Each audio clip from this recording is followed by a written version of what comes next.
এক কন্যা দায়গ্রস্ত পিতার সঙ্গে আজ আলাপ হলো। ভদ্রলোক অটো চালক, উচ্চ মাধ্যমিক পরীক্ষায় ভালো নম্বর পেয়ে পাশ করেছিলেন, কিন্তু সংসারের চাপে আর পড়াশুনো করা হয়নি। ভদ্রলোকের গায়ের রং বেশ কালো, লম্বা চেহারা, মাথায় সাদার থেকে কালো চুলের পরিমাণের আধিক্য বেশি। সস্তার জামা প্যান্ট পরেছিলেন, কিন্তু বেশ পরিষ্কার পরিচ্ছন্ন। গল্প করতে করতেই জানতে পারলাম ভদ্রলোকের এক মেয়ে মেয়ে বিএড কমপ্লিট করে চাকরির পরীক্ষায় বসছে। ভদ্রলোক হেসে বললেন, আমার মা যখন আমার বিয়ে দিয়েছিলেন তখন ফর্সা বউ এনেছিলেন, তার কারণ নাতি নাতনি যাতে ফর্সা হয়। কিন্তু আমার মায়ের সেই ইচ্ছেতে জল ঢেলে দিয়ে আমার কন্যা সন্তান আমার গায়ের রং পেল। আমিও আদর করে তার নাম রাখলাম কৃষ্ণকলি। মেয়ে আমার সব কাজে পারদর্শী, লেখাপড়াতেও খুব ভালো।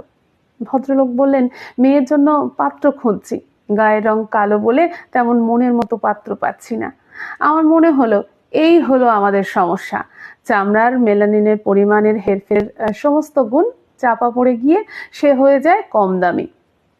সহানুভূতির গলায় বললাম, চিন্তা করবেন না, আপনার মেয়ের এত গুণ, ওর ভালো বিয়ে হবে দেখবেন। 2 মিনিট কথা বলার পর অবশ্য বুঝলাম উনি কারো সহানুভূতি চান না। ভদ্রলোক একটু হেসে বললেন, আসলে ওর একটা খুব ভালো সম্বন্ধ এসেছিল, বিয়ে ফাইনালও হয়ে গেছিল, পাত্র সরকারি চাকরিও করে, দেখতে শুনতে ভালো, ভালো ফ্যামিলিও ওদের। কিন্তু আমি বিয়েটা ভেঙে দিলাম। আমি অপ্রস্তুত হয়ে জিজ্ঞেস করলাম, মানে কেন ভেঙে দিলেন? অনেক পণ চেয়েছিল নাকি? ভদ্রলোক ঘাড় নেড়ে বললেন, না না, 1 পয়সাও নিত না। আমি বিস্মিত হয়ে বললাম, তাহলে? ভদ্রলোক আমাকে চূড়ান্ত চমকে দিয়ে বললেন, আমার মেয়ে প্রতি মুহূর্তে অপমানিত হচ্ছিল, তাই।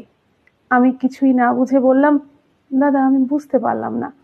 ভদ্রলোক আক্ষেপের গলায় বললেন, আত্মীয় স্বজন দিন রাত আমার কলিকে বলছিল, তুই খুব ভাগ্যবতী, তুই নাকি খুব লাকি যে তোর অমন ফর্সা সুদর্শন ছেলের সাথে বিয়ে হচ্ছে।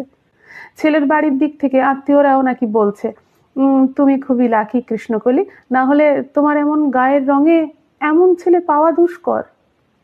মেয়ে সেদিন প্রায় কাঁদো কাঁদো হয়ে আমার কাছে এসে বলল, বাবা আমি এত ভাগ্যবতী হতে চাই না। ছেলেও নাকি মেয়েকে ফোন করে বলেছে, কেমন লাগছে তোমার আমার সঙ্গে বিয়ে ঠিক হয়ে? নিজেকে নিশ্চয়ই খুব লাকি মনে হচ্ছে।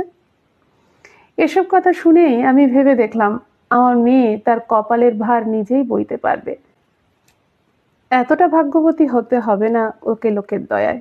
তাই বাড়ির সকলের অমতে গিয়ে আমি বিয়েটা ভেঙে দিলাম। যাদের মনে হবে বিয়ে করে আমার মেয়েকে ভাগ্য ফিরিয়ে দিচ্ছে না, তাদের সঙ্গে মেয়ে বিয়ে দেব।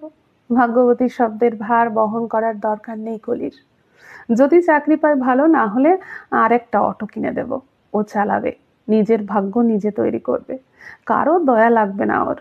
আমি অভিভূত হয়ে দেখছিলাম ভদ্রলোককে। বললাম, তো বিয়েটা ভেঙে দেবার পর আপনার মেয়ের কি বক্তব্য? ভদ্রলোক বললেন, মেয়ে আমার কানে এসে বলেছে, আমার বাবা বেস্ট, রং আমার মতন, ভাবনাও আমার মতন হবে না। লোকে আমাকে বলেছে কন্যা দায়গ্রস্ত বাবার নাকি এত তেজ ভালো নয়। আমি বলেছি, কন্যা আমার কাছে দায় নয়, আমার অহংকার। অকারণে লোকের করুণার পাত্রী হতে যাবে কেন? কি নেই ওর? ওর সব আছে। আমি ওকে সবটুকু দিয়ে মানুষ করেছি, কোনো অবহেলা পায়নি ও কোনোদিন। আমি বললাম, বিশেষ করে ওর এমন বাবা আছে। সত্যি বলতে কি, ও কৃষ্ণকলির আদরে ভাগ বসাতে খুব ইচ্ছে করছিল। কৃষ্ণকলিরা এভাবেই মাথা উঁচু করে দাঁড়াক, কারো দয়ায় সৌভাগ্যবতী না হয়ে নিজের চেষ্টায় নিজের পরিচয় গড়ে নিক।